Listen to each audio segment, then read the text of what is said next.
Obrigado. Boa noite. Eu sempre fico muito feliz de estar aqui no Boa Nova, porque é uma oportunidade que a gente tem de vivenciar as nossas experiências dentro do Espiritismo, né? E hoje, em especial, né, esse tema que eu venho apresentar aqui é primeiro uma certa provocação para nós mesmos, né, como espíritas, porque nós estamos à frente do trabalho, né, do espiritismo, e diante de várias realidades bastante diferentes, né? Casas maiores, casas menores, né? Todas elas com as suas dificuldades particulares, com os seus enfrentamentos, as suas agruras, as suas dificuldades, mas também as suas benesses e o plantio de todo o bem que a gente sabe que as casas fazem, né? Dentro de uma história desafiadora, né? Hoje eu vou fazer aqui um breve histórico assim dos grandes desafios que o Espiritismo teve no país, né? Durante algum tempo, e que hoje nos coloca numa situação assim que, se não é a ideal, haja vista que nós ainda temos um certo preconceito por parte daqueles que não conhecem exatamente do que nós tratamos, mas muito diferente do que nós já sofremos durante esse período, né? E aí, quando eu comecei a imaginar em tratar do assunto, né, não teve como não haver uma inspiração baseada naquela máxima ensinada por Jesus e que está descrito no Evangelho segundo o Espiritismo, né, quando ele fala das muitas moradas, né, que existem nessa infinidade do que é o nosso mundo, né? O mundo espiritual de modo geral. Então, de fato, vem daí uma inspiração, né? Que é dessa citação que está lá no Evangelho segundo o Espiritismo e que está mencionada em João capítulo 14, versículos 1 a 3. Então, o que Jesus nos diz, né? Não se turbe o vosso coração, credes em Deus e crede também em mim. Há muitas moradas na casa do meu Pai, se assim não fosse, já eu vô-lo teria dito, pois me vou para vos preparar o lugar. Depois que me tenha ido e que vos houver preparado o lugar, voltarei e vos retirarei para mim, a fim de que onde eu estiver, também vós aí estejais. Então é uma mensagem que, obviamente, todos aqui conhecem a exaustão, mas é de um significado extraordinário exatamente porque nos promete ou nos concebe a possibilidade de que nós tenhamos, né, nessa nossa vivência imortal como espíritos, várias vivências em várias moradas, e aqui, né, especificamente no momento que nós nos encontramos, nesta encarnação, nós precisamos entender o que isso tudo significa, né? E aí, em que contexto que Jesus nos trouxe essa fala, né? Quando que ele falou isso, né? Ele estava se despedindo dos seus discípulos e abrindo aí uma dimensão para lugares que não são propriamente lugares físicos, propriamente ditos, mas sim diversas dimensões de natureza espiritual, cada qual com a sua função, coisas que são muito caras para a doutrina espírita. Através dessa máxima, né, das diversas dimensões de natureza espiritual e que cada um tem um significado muito próprio, entendemos que há uma sucessão de moradas onde o espírito vai sucessivamente se aperfeiçoando para alcançar a sua própria evolução e se habilitar nessas diversas vivências até que ele chegue em mundos mais felizes, em mundos mais ditosos. Esse é um caminho no qual o espírito busca várias etapas, né? Várias situações que tem que vivenciar. O primeiro, o autoconhecimento. E aí, esse é uma máxima que vem muito antes, inclusive, de Jesus. Sócrates, em 400 anos antes de Cristo, já dizia, né? Conhece-te a ti mesmo.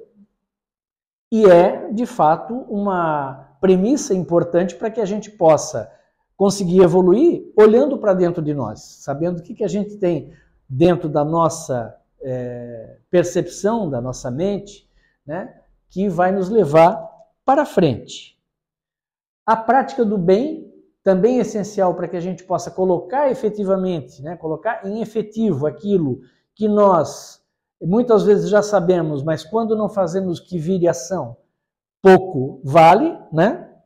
E também, e principalmente, o estudo do Evangelho, que é todo esse conhecimento que Jesus, há 2000 anos atrás, nos deixou e que ainda hoje nos intriga, porque cada vez que a gente lê uma passagem do Evangelho, e quando a gente estuda isso com bastante profundidade, cada vez a gente encontra uma lição nova que aí precisa ser entendida para a nossa própria reforma íntima.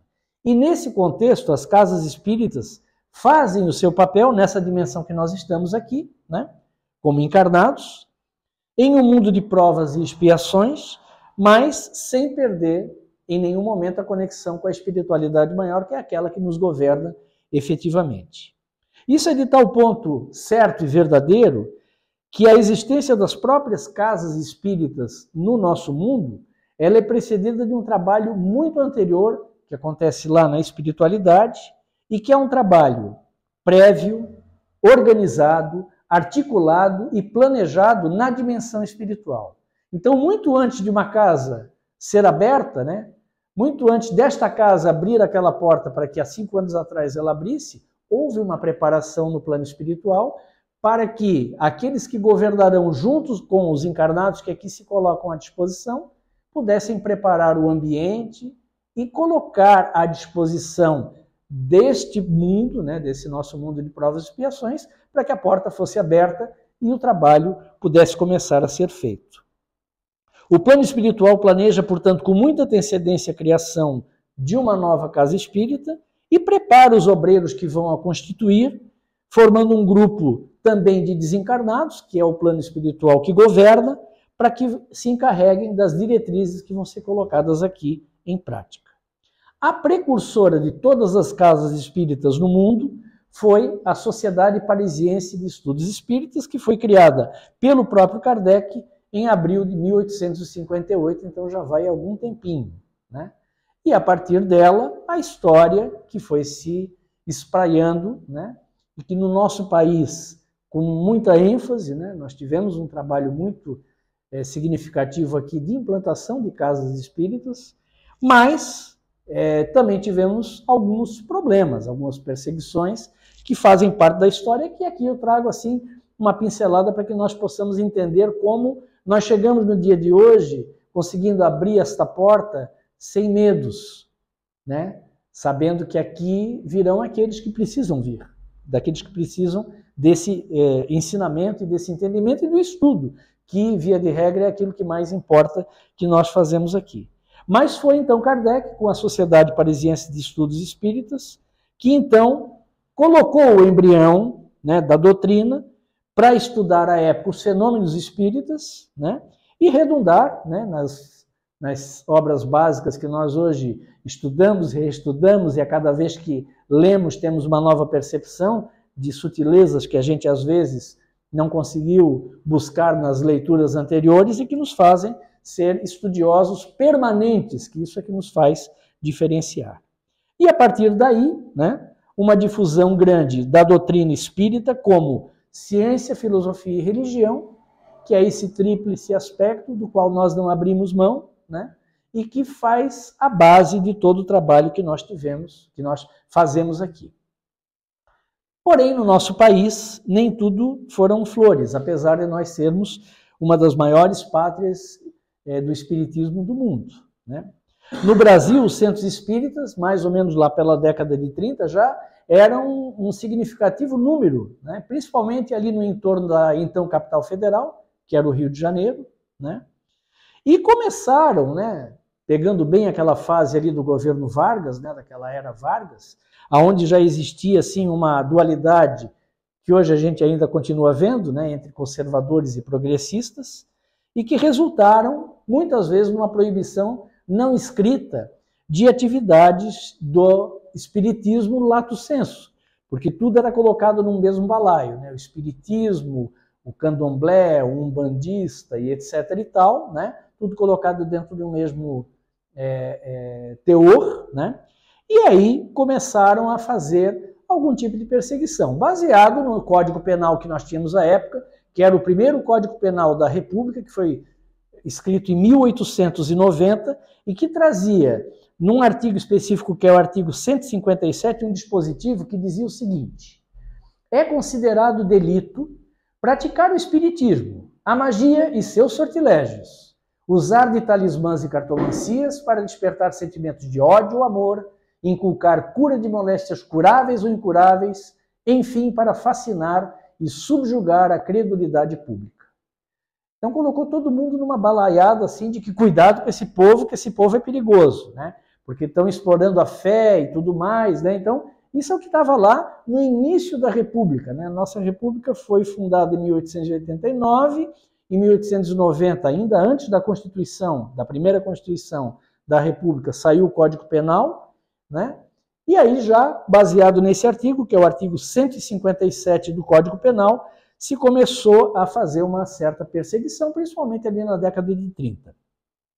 Esse crime desse artigo 157, ele era punível com prisão celular, isso aqui é como está escrito no Código Penal daquela época, né? Prisão celular por 1 a 6 meses e multa de 100 mil a 500 mil réis.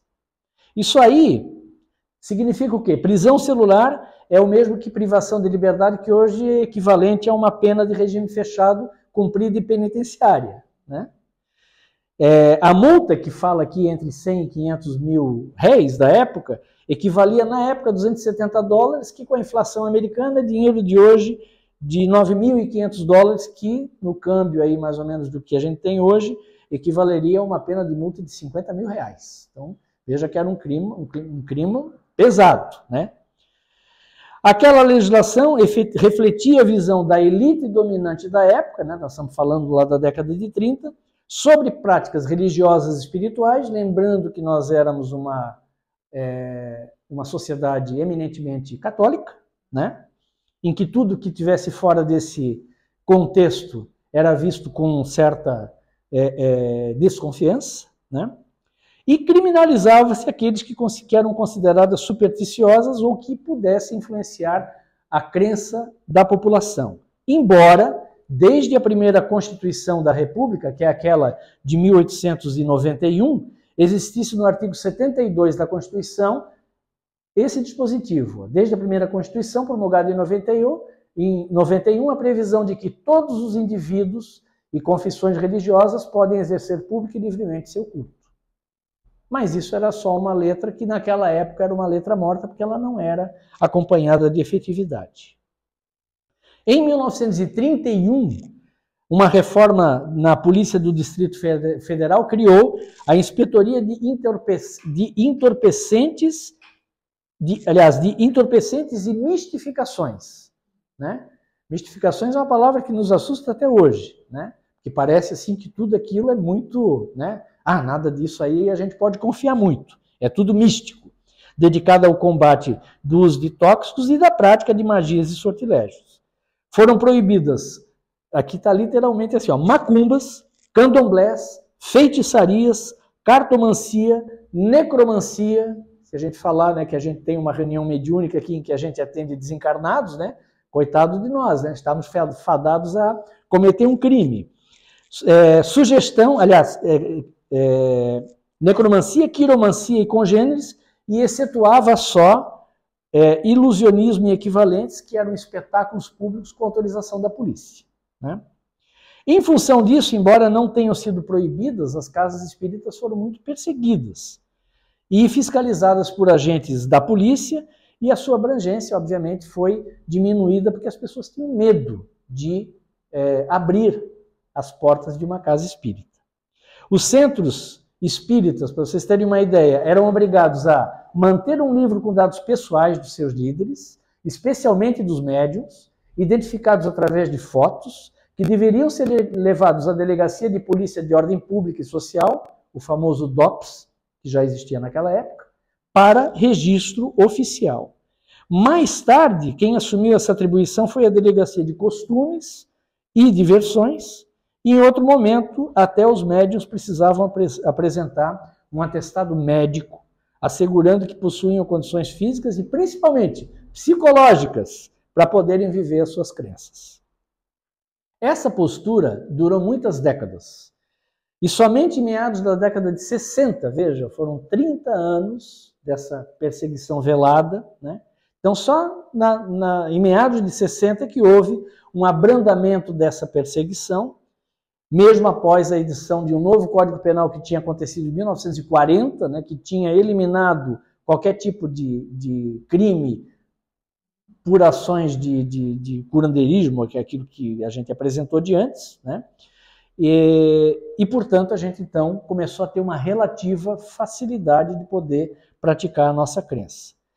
Isso tudo aqui é uma curiosidade que eu colacionei de uma monografia, de uma conclusão de um curso superior na Universidade Federal Fluminense, de um acadêmico de História daquela universidade, que fez um trabalho de conclusão de curso chamado Livres, porém perseguidos, o cotidiano das relações entre espíritas e a polícia na cidade do Rio de Janeiro, que era então a capital federal, entre 1930 e 1950. O nome dele é Bacharel Marco Aurélio Gomes de Oliveira, e apresentou esse trabalho em 2010, baseado aí nos seus estudos, né? Nós temos consciência perfeita do que nós viemos aqui fazer e do porquê estamos aqui, né? Mas a espiritualidade concede a esses ambientes como este aqui, né, através da magnetização do espaço físico, para permanentemente preservar e renovar as energias, proporcionando uma psicosfera salutar para que nós possamos fazer aquilo que nos compete. Se buscarmos, na essência, todas as atividades praticadas na casa espírita, nós vamos encontrar diversas ações baseadas na doutrina. E dentre elas aí, palestras públicas, reuniões de estudo, atendimento espiritual, reuniões mediúnicas, evangelização espírita, atividades de divulgação da doutrina, assistência e promoção social. Claro, cada casa dentro da sua possibilidade, das suas demandas e dos trabalhadores que se colocam à disposição. Mas basicamente isso é o que hoje nós fazemos aqui. Atividades que mesclam o exercício em cada um deles da ação amorosa. Porque tudo que aqui se faz baseado no amor que cada um quer prestar. Porque nós aqui não estamos aqui por causa de remuneração ou de dízimo. Óbvio que a casa precisa existir, porque ela precisa pagar o aluguel, a luz, né, a água e tudo mais. Mas é uma atividade que gratuitamente nós estamos aqui a fazer para aqueles que aqui baterem a porta e precisarem ser atendidos. E aí, Divaldo Franco, numa palestra que fez lá na Federação Espírita do Paraná, ele trouxe uma frase bastante interessante, que é a seguinte, vou pular isso aqui. O centro espírita é um bastião de segurança, é um forte colocado na terra para poder servir de fronteira entre a ignorância e o esclarecimento. Né? Então, bastião de segurança é um forte, quer dizer, é uma fortificação, é uma construção que não depende do espaço físico que ocupa, mas é pelo que ele finca na terra como uma possibilidade de um trabalho forte, né, para poder servir de fronteira entre a ignorância, né, e aí não é a ignorância da pessoa não saber, dela não conseguir, às vezes, entender o que se passa na sua vida e o conhecimento que se dá através do estudo espírita que nós aqui praticamos. A casa não é uma obra física, como diz, de pedra, de cal, de concreto, de madeira ou de tijolos. É aquilo que aqui dentro nós construímos. Porque isso é o que verdadeiramente vale, é aquilo que nós construímos aqui dentro, independentemente do espaço que façamos. E muito além disso, aquilo que nós levamos do exemplo, daquilo que aqui aprendemos lá para fora, no momento em que nós nos deparamos com pessoas que também necessitam, às vezes, de uma escuta, que precisam de um consolo, que precisam de uma palavra amiga. Então, independentemente de estarmos aqui dentro ou não. E uma das mais significativas funções da casa espírita é proporcionar aos seus frequentadores oportunidade de exercitarem o seu aprimoramento íntimo pela vivência do Evangelho, que é a nossa grande ferramenta, o Evangelho de Jesus, que é aquele trabalho maravilhoso que nós ainda não conseguimos entender na sua plenitude e que nos dá a possibilidade de que a cada dia nós consigamos rever o nosso conhecimento e disseminá-lo de acordo com o bom estudo que assim façamos. Então, voltando a Divaldo Franco, que muito acertadamente mencionava que o Centro Espírita é uma escola que não apenas instrui, mas também educa, né? Que é a diferença entre conhecer e viver, né? Criando hábitos concetâneos com as próprias diretrizes da codificação, né? Que Kardec brilhantemente nos deu. A gente falava há pouco, né? Kardec, em tão pouco tempo, conseguiu nos dar uma obra maravilhosa, os 5 livros da codificação, que hoje ainda a gente se espanta com que tudo está ali, a qualidade do que está ali, e quanto mais a gente estuda, mais nuances a gente vê de coisas novas, de significados que para nós às vezes estavam ocultos na última leitura e que às vezes acendem na nossa memória. Mas sempre havemos de cuidar, assim como em todos os segmentos, mas especialmente aqui, porque aqui é um lugar onde trabalhamos no bem, para que a gente não misture aquilo que é muito próprio da vida lá de fora, né? E que já Bezerra de Menezes alertava que nós devemos deixar lá de fora a frivolidade e a inconsequência, a maledicência e a intriga, o mercantilismo e o mundanismo, o ruído e as atitudes menos graves. Então nós temos que nos policiar permanentemente para que a gente não consiga, né, para que a gente não traga para dentro da casa esses pequenos cânceres que vão se criando e que podem minar o trabalho e que, assim, independentemente da casa, nós já vivenciamos vários conflitos, várias divisões, várias situações desafiadoras, grupos que acabam não mais se entendendo e que acabam fazendo cisões e que a gente tem que estar permanentemente vigilante para evitar que a gente caia naquilo que é exatamente o que os espíritos de menor cuidado, né, aqueles que não gostam do trabalho que a gente faz aqui e que estão todo o tempo batendo a porta, né, da nossa vida e nos colocando em tentações. Então que a gente cuide bastante disso, para que tudo isso aqui passe ao largo das casas espíritas. Mas, enfim, como nós podemos sintetizar o papel da casa espírita? Exatamente sabendo que ele é um templo, é um lar, é um hospital, é uma oficina e é uma escola, tudo ao mesmo tempo. Tudo isso aqui nós fazemos todos os dias, quando abrimos aqui a porta da casa para os nossos trabalhos, para receber os necessitados, para ouvir, por uma conversa fraterna, enfim, para tudo aquilo que a gente faz dentro da casa. Em O Evangelho segundo o Espiritismo, encontramos uma máxima que foi trazida pelo Espírito da Verdade e que está lá no capítulo 6º do Evangelho segundo o Espiritismo, que dá o norte daquilo que nós devemos sempre ter como lema, que também não é novidade para cada um de nós. Espíritas, amai-vos, esse é o primeiro ensinamento, instruí-vos o segundo. O que não significa dizer que o segundo seja menos importante do que o primeiro, é tão importante quanto o primeiro. Então, o que nós estamos fazendo aqui, o que se faz em todas as casas, todas as semanas, na disseminação do conhecimento, que é a instrução para aqueles que ainda não têm o conhecimento que, eventualmente, nós já tenhamos conseguido ter, e principalmente para que nós aprimoremos o nosso conhecimento aqui através dos grupos de estudo, através dos trabalhos que a gente faz aqui dentro para engrandecermos a nós mesmos moralmente e principalmente, é aquilo que exatamente acompanha exatamente essa máxima que é trazida por Allan Kardec no nosso Evangelho segundo o Espiritismo. Assim, muito além do local onde nós buscamos ajuda, consolo, amparo, esclarecimento, a casa espírita é muito mais, como falamos, do que esse espaço físico que nós aqui estamos ocupando. É um local onde nós vamos trabalhar com os dois planos da vida, o nosso material e o espiritual, numa simbiose que é fundamental para que nós entendamos tudo o que se passa conosco e para que a gente veja que mesmo as dificuldades são presentes, que nós recebemos se nós conseguirmos entender a razão pela qual eles aparecem batendo na nossa porta, né?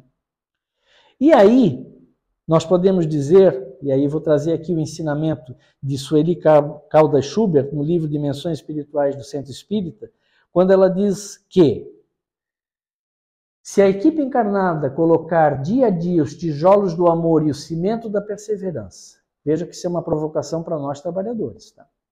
Se a equipe encarnada colocar dia a dia os tijolos do amor e o cimento da perseverança, se os labores ali efetuados levarem o sinete da caridade e do desinteresse pessoal, transformando-se assim o centro em templo e lar, hospital e escola. Então isso aqui é o que nós, como trabalhadores, temos que ter todo dia em mente. Esse é o trabalho que a gente vai precisar reiteradamente fazer. E dessa forma, esse trabalho realizado por nós, espíritos encarnados, sob a orientação dos desencarnados que estão no plano espiritual e que governam também e dirigem, muito antes de nós, as casas espíritas, né? Porque cada um deles tem, como nós falamos que o trabalho espiritual é muito precedente à abertura da porta de um centro espírita físico, né? Eles estarão juntos de nós, até porque nada é feito por casualidade, né? O acaso não existe. Tudo é uma programação, né? Não existem improvisações e os trabalhos seguem uma concatenação previamente planejada na espiritualidade, formando as casas espíritas e aqueles que no decorrer do tempo vão assumir a função de dirigi-lo, de completá-lo, de fazer com que nós tenhamos uma casa organizada com todos os trabalhos que uma casa deve ter. E aí o trabalho vai seguir desde os seus precursores até aqueles que no futuro aqui estarão, como estarão em cada uma das casas, para que no decorrer do caminho sigam a obra e mantenham a casa viva e pulsante. É certo que o exercício do amor nessas moradas que a casa espírita edifica está manifestado em diversas vertentes que a gente tem em todas as casas. Obviamente que cada casa com a sua realidade, umas com mais atividades, outras com menos atividades. Mas vou dar só alguns exemplos aqui para a gente ver como tudo isso é um grande exercício do amor, né? Desde o mais simples acolhimento na recepção das pessoas que chegam à casa pela primeira vez, né? Nos encontros das reuniões públicas, como essa que nós estamos fazendo aqui, onde a gente apresenta trabalhos que são baseados nos fundamentos da doutrina espírita, no atendimento àqueles que vêm aqui com as suas dores, né? Que se demonstram necessitados de uma conversa fraterna, que às vezes é à beira do desespero que as pessoas se acorrem aqui, porque é aquela história de que as pessoas vêm aqui pelo amor ou pela dor, grande parte pela dor, né? Cada um de nós, né, deve ter as suas dores, e no meu caso, por exemplo, foi a dor que bateu a minha porta, que me fez bater a porta de uma casa espírita, para dizer assim, me ajuda aqui porque eu já não consigo enxergar mais aonde as coisas podem dar certo, né? Isso já faz mais de 20 anos, né?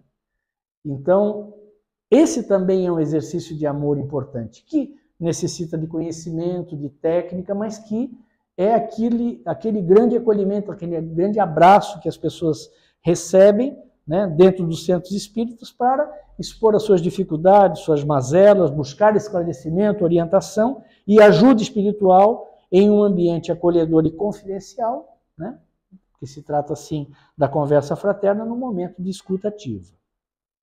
Na evangelioterapia, que algumas casas possuem, né, que é um tratamento espiritual que usa os ensinamentos de Jesus através do Evangelho, notadamente no Evangelho segundo o Espiritismo, e de onde derivam outros grupos, né? A partir do momento que as pessoas começam a gostar e se adonar daquele momento em que estão dentro de uma casa de oração, e que aí começam a derivar para o estudo sistematizado da doutrina espírita, estudo de obras correlatas, e que fazem com que a gente tenha essa vida pulsante dentro das casas espíritas.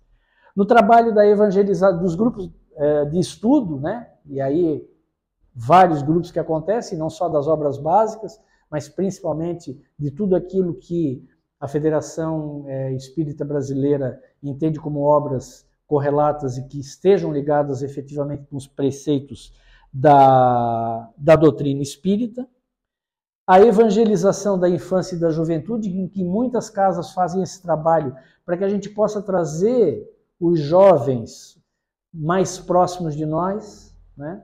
E esse é um trabalho que acontece de uma forma muito interessante, porque também é um trabalho de natureza caridosa, mas que precisa do acolhimento, da técnica, da palavra correta, né?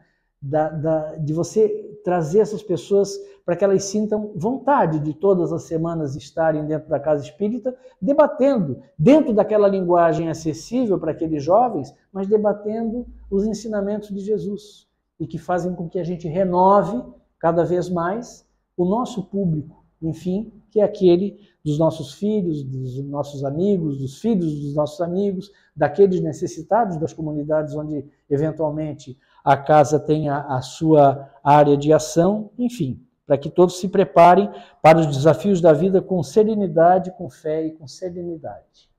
O passe e a irradiação, né, que são fundamentais e essenciais dentro de qualquer casa espírita, né, um fomento magnético em benefício dos encarnados e práticas terapêuticas baseadas na transmissão de energias. E, em algumas casas, a assistência e promoção social, que também trazem, principalmente as suas comunidades mais carentes, para atividades de natureza social, né? Para também abraçar o entorno daquelas comunidades onde trabalham, para que aquelas criaturas, além da ajuda material, também recebam o socorro e a orientação moral doutrinária para promover o bem-estar generalizado e fazer com que essas famílias em situação de vulnerabilidade também possam se sentir confortadas de uma forma justa e baseada no Evangelho de Jesus.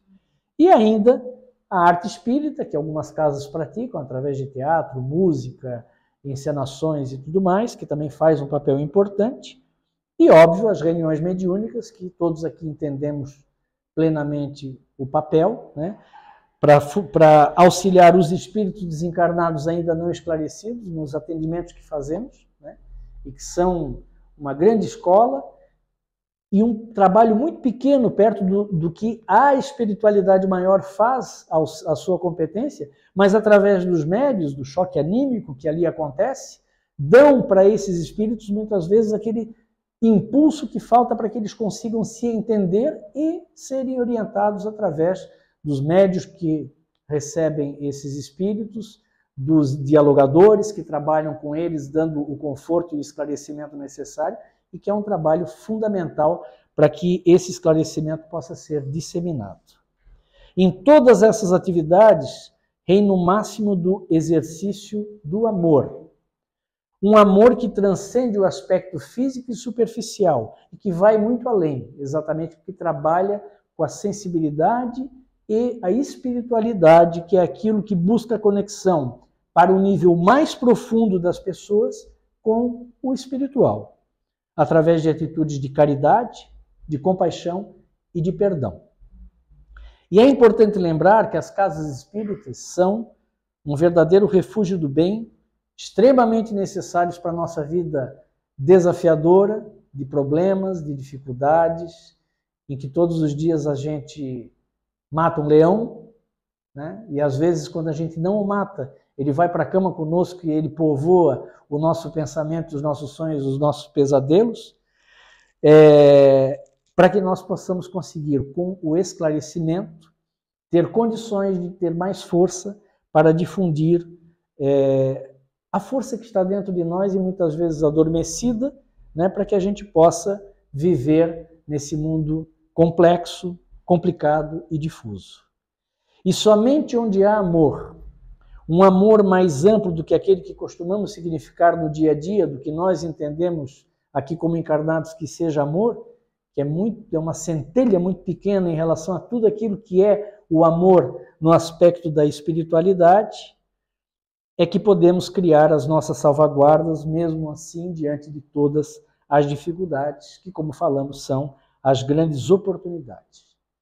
E para concluir, eu trago aqui um pequeno trecho de uma comunicação mediúnica que foi recebida em junho de 1955. Portanto, faz 70 anos que essa mensagem foi trazida e que, mencionada também por Sueli Schubert, no mesmo livro Dimensões Espirituais do Centro Espírita, pelo espírito de Bittencourt Sampaio. Bittencourt Sampaio foi poeta, escritor e um médium bastante reconhecido, falecido em 1895. E nesse pensamento, que é uma obra, uma mensagem bastante grande, mas eu vou trazer aqui uma pequena parte, porque ela mostra todas as dificuldades que cada um de nós passa no dia e esquece muitas vezes daquilo que realmente importa, daquilo que realmente faz a diferença, daquilo que realmente deve obrar dentro de nós, as mudanças que nós precisamos fazer para conseguir dar conta de tudo isso. Então essa mensagem, ela traz, nos serve como uma luz para o trabalho e a vivência nesta casa espírita e em todas as outras que nós temos hoje no mundo, especialmente no país, que é um país onde as casas espíritas têm uma participação bastante significativa, né? Então, o que traz a mensagem de Bittencourt Sampaio, relatada por Sueli Caldas Schubert? Não ignorais, diz o Espírito, que a civilização de hoje é um grande barco sob a tempestade. E aí, pensem, cada um com as suas dificuldades, como um grande barco e nós dentro dele, nessa tempestade, nesse ambiente tempestuoso que todos nós temos no nosso dia a dia. Enquanto mastros tombam oscilantes em função dessa tempestade e estalam vigas mestras aos gritos da equipagem desarvorada, então aqui essa equipagem são todos nós que estamos vivendo dentro desse barco, que é a nossa vida, que é a nossa terra, que é a nossa comunidade, que são aqueles que dividem os problemas conosco. Ante a metralha que incendeia a noite moral do mundo. Então veja, tudo que nos acontece que a gente às vezes fica pensando, puxa, onde estamos indo? Né? Por que estamos sofrendo tudo isso? E aí ele nos arremata com 4 palavras que são absolutamente luminosas para nós. Porque diante de toda essa tempestade, esses mastros que caem, as vigas que estalam, os gritos de desespero daqueles que aqui estão, Cristo está no leme. Então que nós nunca esqueçamos que não só nesse ambiente de amor, dessa casa de oração, aonde nós exercitamos o nosso trabalho do estudo, do auxílio, aonde principalmente quando nós saímos por aquela porta e vamos lá para fora e continuamos espíritas, sendo necessariamente aqueles que podem ser pelo menos uma luz, por mais tênue que seja como exemplo para aqueles que estão lá fora, Cristo está no leme. Que nós nunca nos esqueçamos disso e que tenhamos a plena certeza de que em cada um de nós vibra esse leme dirigido por Cristo. É isso aí.